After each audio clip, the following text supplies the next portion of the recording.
Yeah, no worries. Just let me know.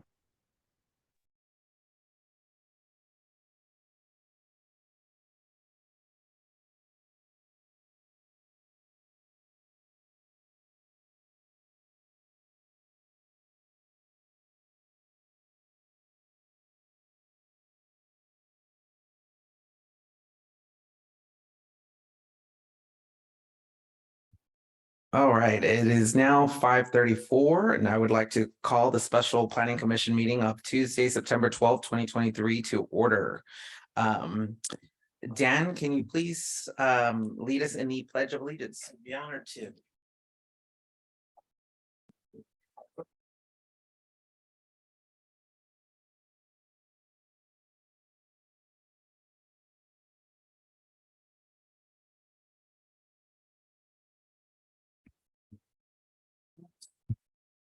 Clerk, can I please get a roll call? Commissioner Correa, Commissioner DeBreeze, Commissioner Maderos, Here. Chair Aranda. Here. All right, and let's see, moving on to public comments. Public comments are limited to items on the special meeting agenda pursuant to California Government Code Section 54954.3V. If you wish to make a public comment on an item that is on the agenda, please wait for the item to be called. The Planning Commission will not be engaging, and if you have anything that requires follow-up, staff will get back to you. And if you wish to make a comment, please fill out a speaker card. If you are attending via Zoom, join the Zoom webinar and use the raise hand, or if by joining by telephone, press 9 on your telephone keypad icon. And with further ado, is there any anyone on Zoom that would like to make a public comment? No, Chair, we're just going to wait for the public hearing item, and then we can open it up for public comment. Okay. And with that being said, I guess no one's in the room either. So, all right. So I guess we can move on to item number 2, public hearing. Section A, draft 2023 through 2031 housing element of the general plan. Staff, do we have a report? Yeah, I'll give a brief staff report. We are preparing the draft housing element in a format to send to HCD as we speak. Today, we have the final administrative draft comments from our third-party reviewer, and also final administrative comments from staff. Those will be incorporated into the final draft housing element, along with any comments that the commission may have this evening, and any comments from the public. Those will be forwarded to the city council for their review on the 19th. And so the hearing this evening is for the purpose of sort of catching up what we wanted to do with the joint planning commission city council hearing that we had scheduled earlier. And so we basically kind of split things up, and having planning commission special meeting tonight, and then regular city council review on the 19th. And so immediately after the city council meeting, we will be forwarding the housing element to HCD to get the clock started on their 90-day review. During that time, any comments received from the public, from the planning commission, city council, from staff can be forwarded to HCD for inclusion in their review. And so just because we've submitted it for the 90-day review period doesn't mean that we are prohibited from letting HCD know that we have some other amendments that we'd like to incorporate. So it's a process that we hope will end prior to, or that we have planned to end prior to December 31st, which is our drop dead date for adoption of this element. And there's a couple of moving parts here. We're doing a urban growth boundary review and a sphere of influence review. That review might incorporate or result in some housing sites for the inventory that HCD might like to understand that we have planned, and perhaps not. So we'll see the results of that review, and if that committee and planning commission, city council review of that committee's recommendations end up with additional housing sites, we'll just simply add those to the list. So that can be easily accommodated in the 90-day review as well. And I'd like to introduce Isaac George, our consultant. Also note that John Giffen, our attorney, is here. So Isaac, I understand you have a PowerPoint, so I'd just like to go ahead and you've seen this version of this in your workshop that was conducted in late June. So this is a bit of a repeat, but I understand Isaac also has a schedule to share. So take it away, Isaac. Mr. Chair, may I just take a moment to say hi to my good friend, John Giffen. Hey, John, it's good to see you, man. Hi, Dan. Nice to see you as well. Welcome. Thank you. We're glad you're here. Thank you. Welcome, John. I appreciate that. Thank you. Hi.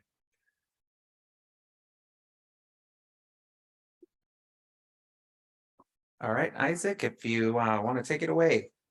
Yes, thank you, Brian. Good evening, Mr. Chairman and members of the commission and our honorable city attorney present today. It's a pleasure meeting you, sir. As you know, we have in the past meetings and workshops discussed some of the early results that we have brought in with regards to the housing element as well as the fair housing analysis. So as staff has given a brief staff report on the purpose of what we're doing and given you a little bit of a background, I would not hesitate to go ahead and share the PowerPoint, which kind of follows the staff report that was presented to you in terms of the themes and ideas flowing through the whole presentation and what is statutorily required by the state with regards to meeting requirements of the housing element as well as the fair housing analysis that supports the programs and policies that we would eventually get approved by ACD and implement in the next cycle, which is the sixth cycle, 2023-31 period. Let me see if I can share the screen. Hope there won't be any technical glitches.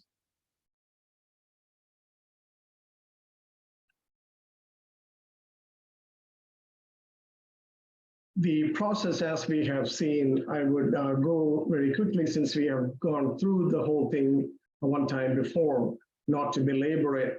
We conducted several public workshops and prepared a draft for your review, and the same draft or with or without comments would be reviewed by the City Council. And at that meeting, the City Council will direct staff to present this to HCD for their comments. And that goes through an iterative process of amendments and reviews between staff as well as HCD staff until HCD is comfortable to be able to certify that the city's housing element statutorily meets the requirements. So once that happens, it will come back to the Planning Commission and City Council for the adoption process. So the adoption of the housing element and the fair housing analysis would then lead us to submit the resolution of approval along with the adopted copy of the documents to HCD again. And upon review further, they will certify the housing element. So once we have the certification, we are legal and we will be eligible to borrow state funds for CDBG home or planning grants and things like that. And we will be compliant with the housing law of the state and the federal law as well.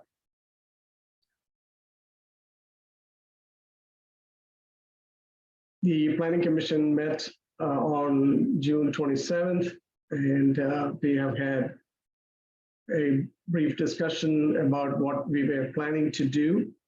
And we at that time discussed the need for the housing element as to what it is.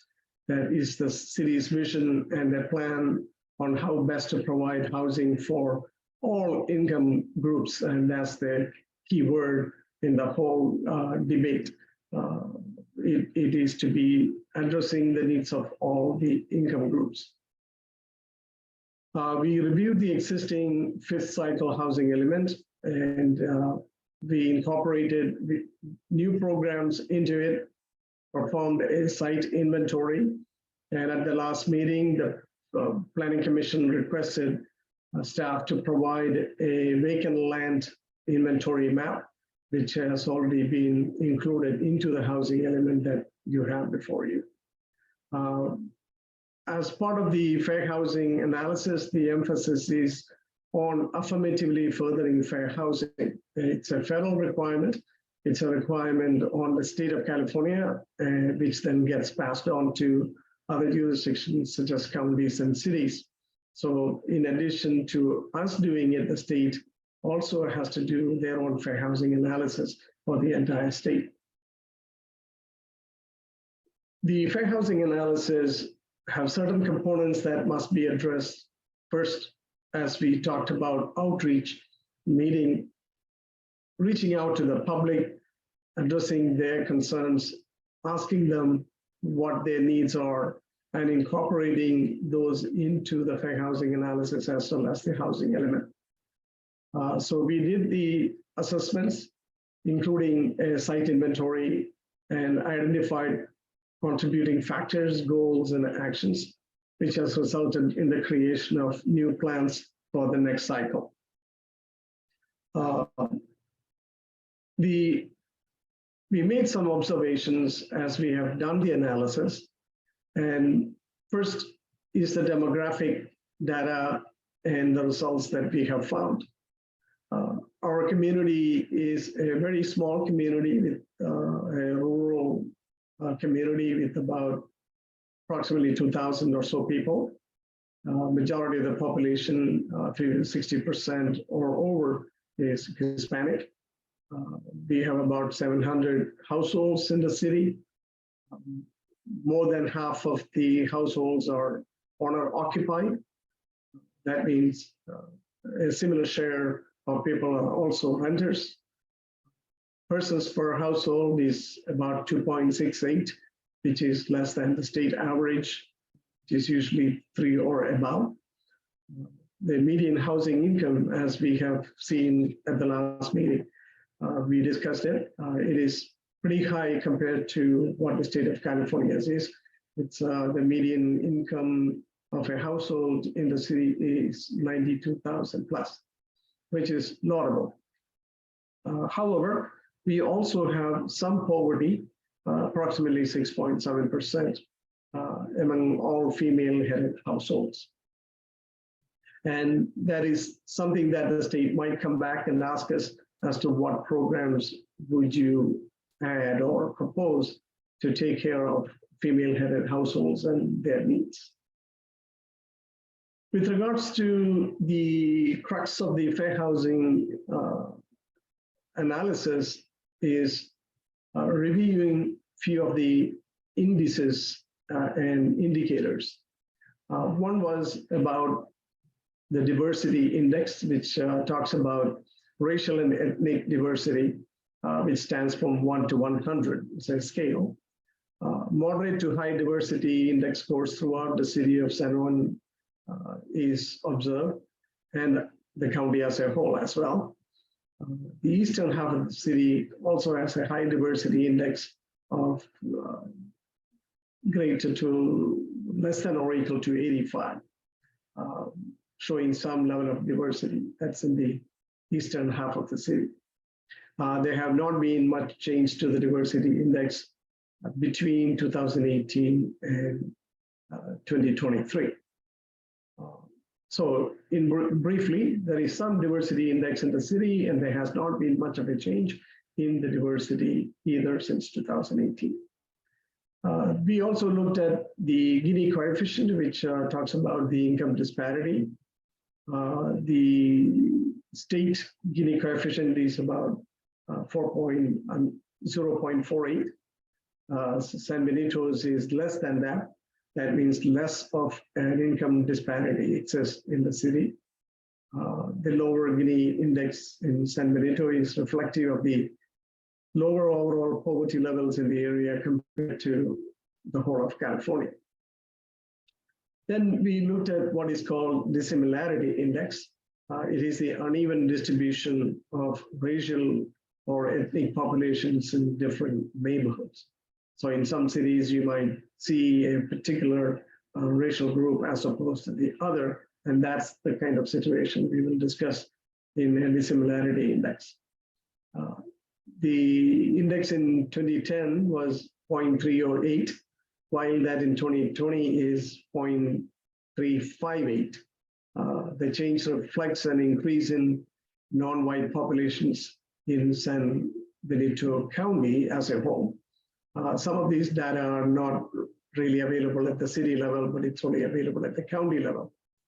Considering the population distribution, San Juan Bautista is approximately 50% Hispanic, Latino. San Juan Bautista appears to have some dissimilarity, but not a whole lot. So this is like a map, a visual representation of what that dissimilarity index looks like. We don't really see a whole lot of dissimilarity in the city here. If we look at that, this is the surrounding regional distribution. Then they have other areas for discussion concerning racially or ethnically concentrated areas of poverty. A lower proportion of San Juan Bautista's households are under the poverty level of about 6.7%. There are, in our study, there are no racially concentrated areas of affluence or racially concentrated areas of poverty. In other words, there is no stark disparity that we see in the city. With regards to racially concentrated areas of affluence, it's a different set of values and categories.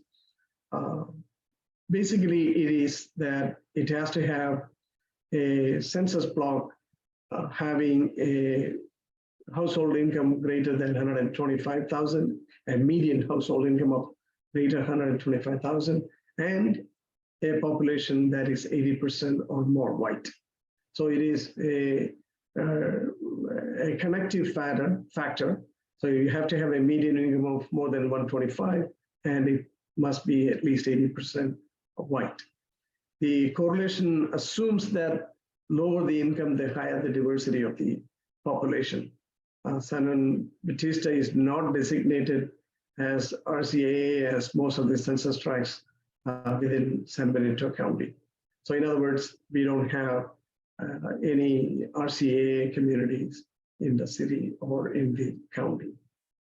And this is a map that kind of shows the racial segregation again in the city, which really shows that there is almost none. And this is a regional picture in the background that shows some levels of disparities.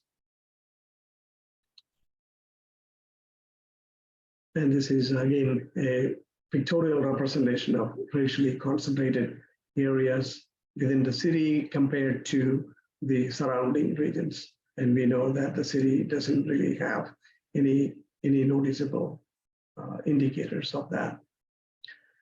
Disparities in access to opportunities, it's basically assessing whether or not a community has good schools. There is an upward trajectory where people can move up and generate income, better resources overall, which reduces segregation and poverty. So generally speaking, we can say that San Juan Bautista has moderate resources and therefore opportunities for personal growth. And this is a mapping depiction of the same. And we don't really see any negative indicators concerning the city. The other major issue that is analyzed in the fair housing study is disproportionate housing needs. It's basically overpayment or cost burdens, whether to pay your mortgage or whether to pay your rent. The most disproportionate housing needs in the city include increasing the variety of housing types at affordable prices for low-income households. Since 48.23% of the households have experienced some cost burdens during the period 2017 to 2021. Overall, the cost burden has reduced significantly compared to the 2010-2014 period, when the cost burden was over 80%. So the cost burden for homeowners is meeting the mortgage obligations, whereas that for renters would be the payment of the rent.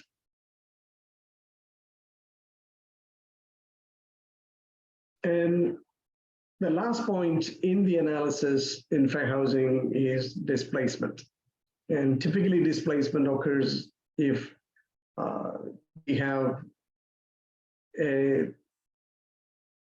potential to displace people from an existing rental unit. Say, for example, let's say you have an affordable housing project with a 55-year deed restriction. And at the end of that period, the owner of the property can literally convert that into a market rate housing, which means that the rents would increase. And that is when displacement potential occurs. There are no disadvantaged communities in the city of San Juan. The city is a sensitive community with some vulnerability for displacement because of the housing cost. And again, it's because of where San Juan Bautista is sandwiched between Monterey and San Jose. Sometimes these rents could go up and affect people's ability to be able to afford it.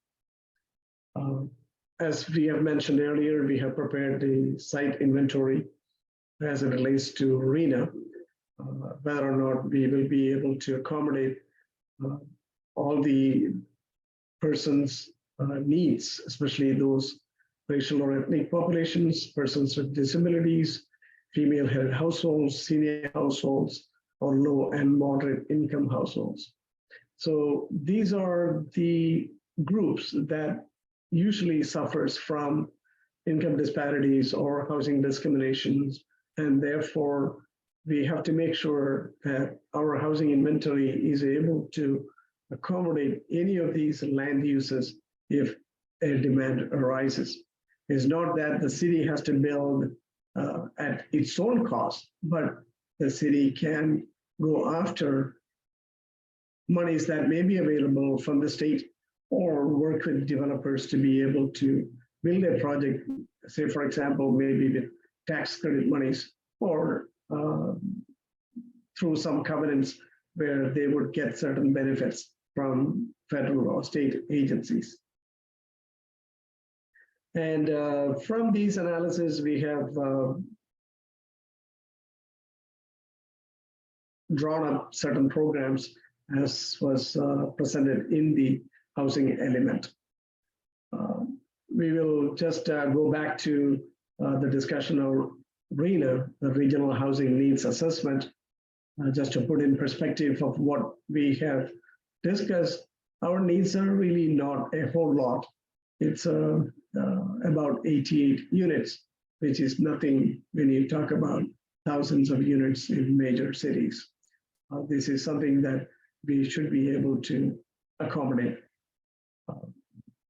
Again, the final analysis is what our city's quantitative objectives are, given that we have to build 88 units according to RHNA. Typically, most cities, unless it's a city with a lot of resources, with a lot of extra revenues and a lot of state and federal grants, they usually stick with the same number that is required under RHNA. That's what we have done here. We estimate that we will be able to, in the next cycle, create about 86 new construction, which can include, single family, multifamily, ADUs, and we might have the opportunity to rehabilitate 1 or 2 units as well.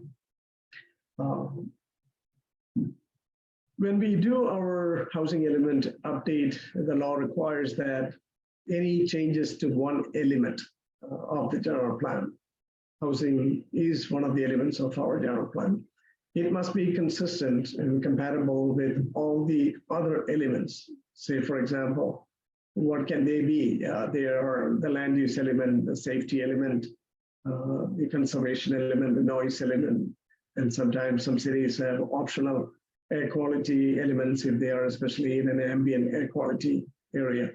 So those are some of the examples of different elements that a city must have. Some are mandatory and some can be added as optional. As you have requested at the last meeting, staff included a vacant sites map that shows the classifications by different categories. With regards to our environment, we do have several constraints. One of the constraints is that portions of the city, not a whole lot, but especially where I'm showing, we do have some flood and fire areas that we will not be able to build. As you know, there are some housing complexes there now that are built within the earthquake zone, some in the flood zones, but today it is not easy to build in these areas because of the current regulations. So certainly that is an impediment to the city to be able to expand larger than what we have. So in addition to this, to the flood and fire issue, the Alcus Priolo earthquake zones are also affecting our ability to add a whole lot of houses.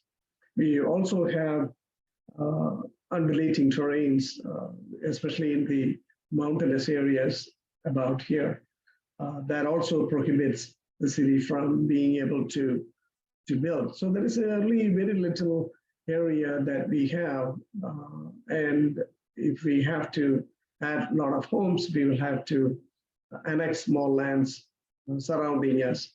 And of course, it very much happens based on demand and what the city's policies are.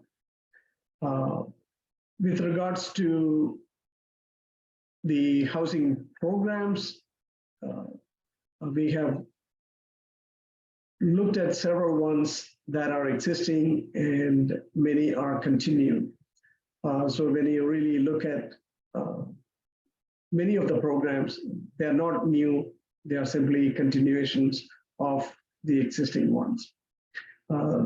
What is not here, that is not in your package, are a few other programs that staff has added, especially for providing emergency shelters, updating the code to the current density bonus law, bringing out the ADU requirements. We have an existing ADU plan, but we will be updating those ADU plans.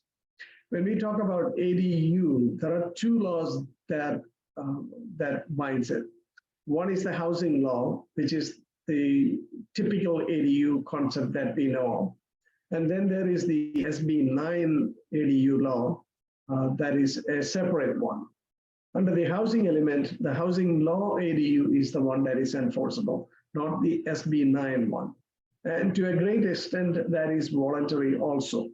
But even if it is not, they are required for urban areas with population over 2,500. And staff, Brian and I have done some calculations to see, based on the existing population, where we would, when we would get to the 2,500 mark. We may not get to that 2,500 mark as at the current growth rate of about 1.4 or 5%, based on the 2010-2020 growth rate, we will not get to that 2,500 mark in this housing cycle. But again, that is an estimate that things could happen differently, maybe 5 years from now, where we may be adding more houses and more people might come into the city, and we don't know about that situation. So when the City Council and the Planning Commission adopts the approved housing element, you will also be adopting an environmental determination. Typically, housing elements qualify for what is called the common sense exemption. And we will broach that at the time when it comes back to you after getting the approval from HCD. So the next step is to present the matter to City Council and then present to HCD review. When it comes back approved, we will have the adoption of it, and we will then send a resolution to HCD to get it certified. So at this time, staff recommends that the commission open the public hearing, request any member of the public to present comments or express their concerns. If none, you may close the public hearing and discuss the matter among yourselves and direct staff of any changes that may be needed. Our city attorney, John Giffen, is also available to answer any questions you might have. So with this, staff would conclude the presentation and wait for any questions that you might have. Thank you. Thank you. So I guess at this time, this would be the time to open up the public hearing, correct? All right, so yeah, let's go ahead and open it up. So can you stop sharing, Isaac? Yes, sorry about it. And then clerk, do we have any comments on Zoom?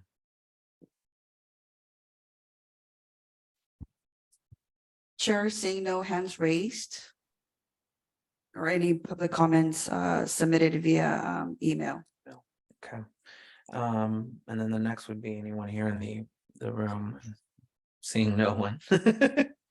I guess we'll open it up to commissioner comments. I'd just like to make one comment based on Isaac's presentation.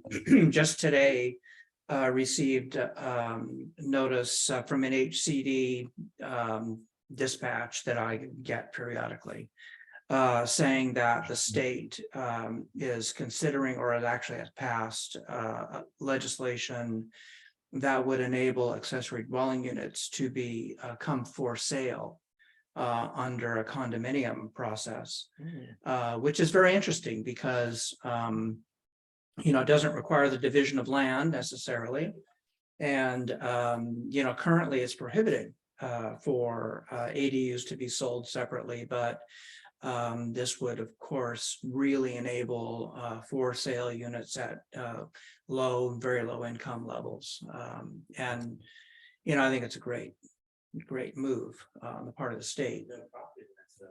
Right, no property lines, just a condominium airspace. Yeah. So it's a for sale unit. It can be sold and resold, and definitely a housing opportunity. So things are, the point is that things are changing all the time. Our own accessory dwelling unit needs some updates, as Isaac was saying. We are going to be sending out in the water bills a invitation for people to access a grant program that we have to free money to people who want to upgrade their currently unpermitted accessory dwelling units here in town without any penalty. So that's also a great opportunity for people to take advantage of here that we currently have. So expect more changes. At housing law is a very active area of law now. It didn't used to be, but we're expecting changes every year. So Thank you. All right, so I'll open it up to commissioners. Commissioner Korea, do you have anything for us?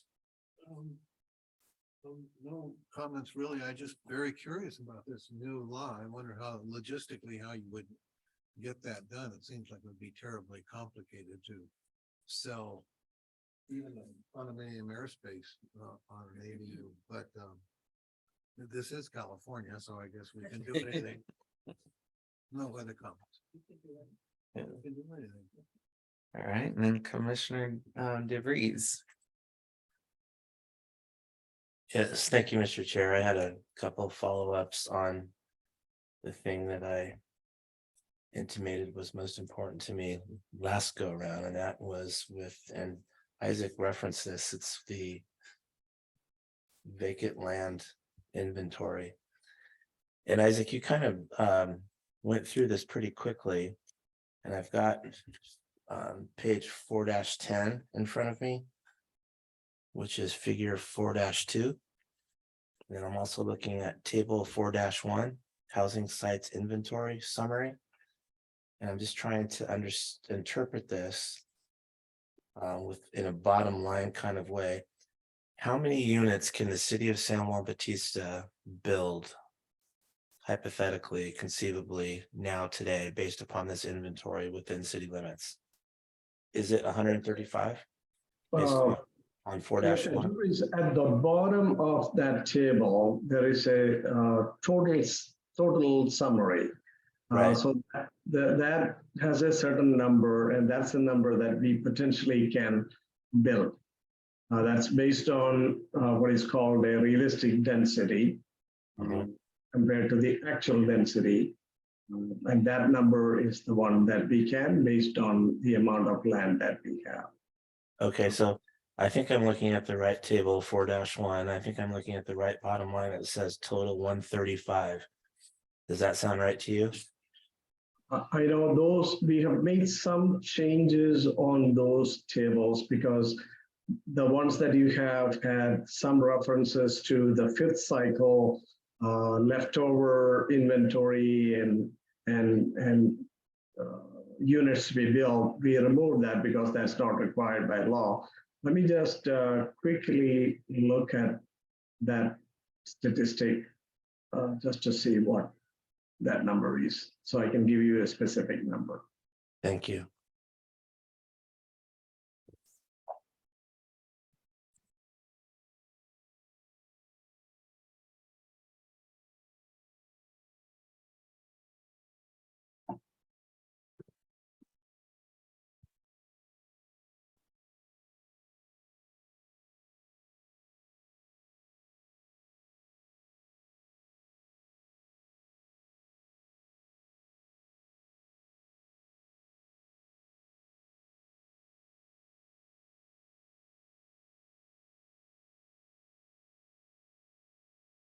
Yes, you're right. We have 135 units that can be built.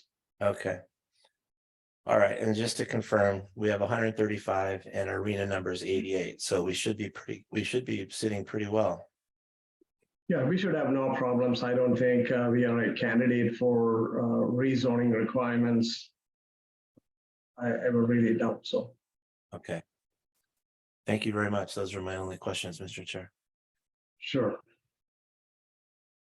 And then Commissioner Maderos. No real comments or questions, but I want to thank staff and Isaac, George, and their consultant staff for all the hard work they did. Looks really good. Thank you. Right, and then let's see, and then I do have some questions, just I think a follow-up question actually. Brian, in that inventory, do you know, it probably doesn't even matter. With 88 homes needed for this housing element, what's our current site inventory look like? As in, is there any, what construction projects are going on now that would help us meet that? Is there any? We don't really have any applications for subdivision on the books. We have a project coming before you in at your October meeting, which is basically a replacement project for existing units. It's just an upgrade. And we have a mixed use project on Third Street that we already know about, it's 4 units. And then but we really don't have any significant residential projects proposed at this point. We do have some discussion about projects that could be proposed if the sphere of influence changes that would accommodate those, but those are not also proposed at this point. Got it. Yeah. And then with the sphere of influence, how does that impact us? You know, I know Commissioner DeVries mentioned 135 homes. Would Yeah. that change? Could that potentially change and cause problems? How does that? What's that outcome? I think we're pretty good as far as being able to accommodate our 88 units within the existing city, and in particular, you know, considering all the infill sites that we have and the potential for intense increases in density in the existing city. So with respect to the sphere of influence change, if additional land is added to the sphere of influence, that's part of the general plan amendment for the community plan program. That would have to be factored into the number of units that the city might anticipate over the 6-year period, assuming that the annexations occurred within that sphere. So it's a very speculative at this point, and so we can't really say for sure. Because the results of that community plan process haven't been exhausted yet. So we're still underway. But when that community plan gets up in front of Planning Commission, City Council, and it looks like there could be additional land added that would result in more residential development, then we certainly would have to make reference in the housing element to those opportunities. And then I have a question for Isaac, and I think you might have answered this before. Can you remind me again what that medium, the medium household income was for your report? And I know we talked about the fair housing, and so what I'm looking at is making sure we are capturing. I honestly believe our county, our city has, you know, a high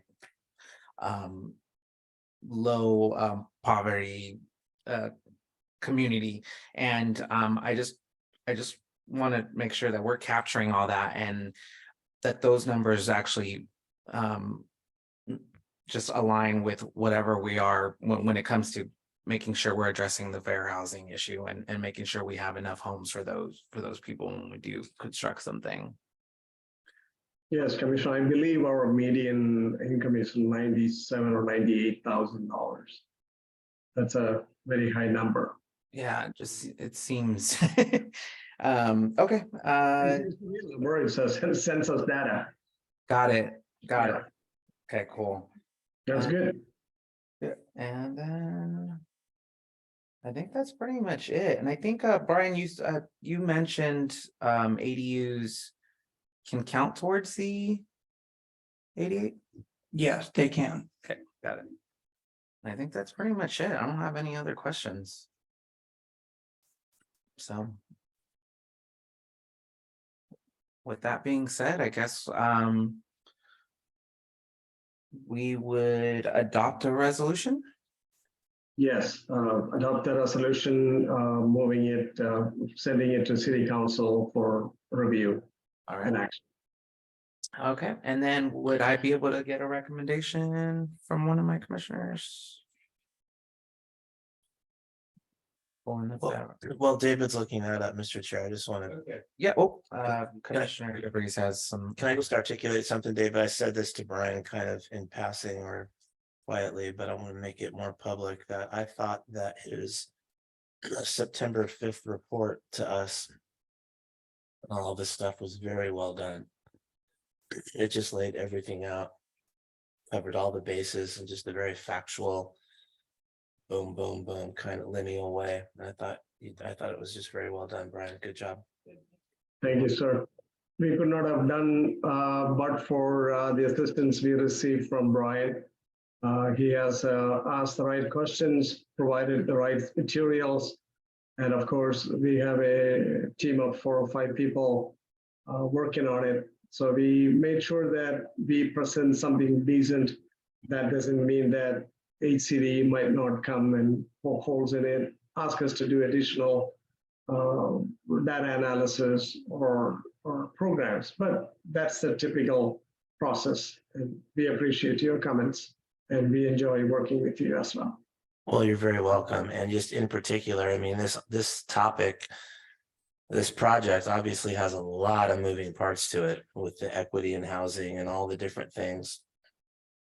This, what do they call it? AB 686, new requirements for all housing called the affirmatively furthering fair housing. And there's just a bunch of very, in my opinion, very nebulous kind of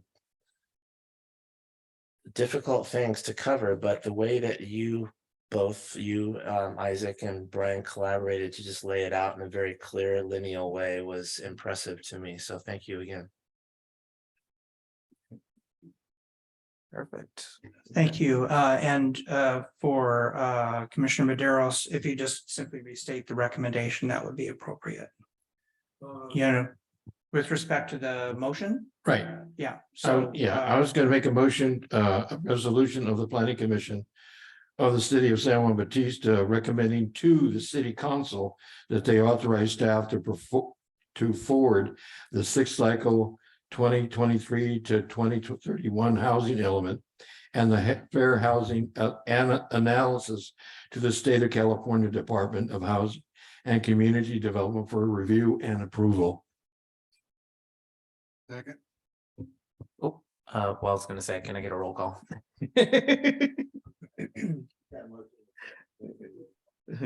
Yeah, Commissioner Correa? Yes. Commissioner DeBreeze? Yes.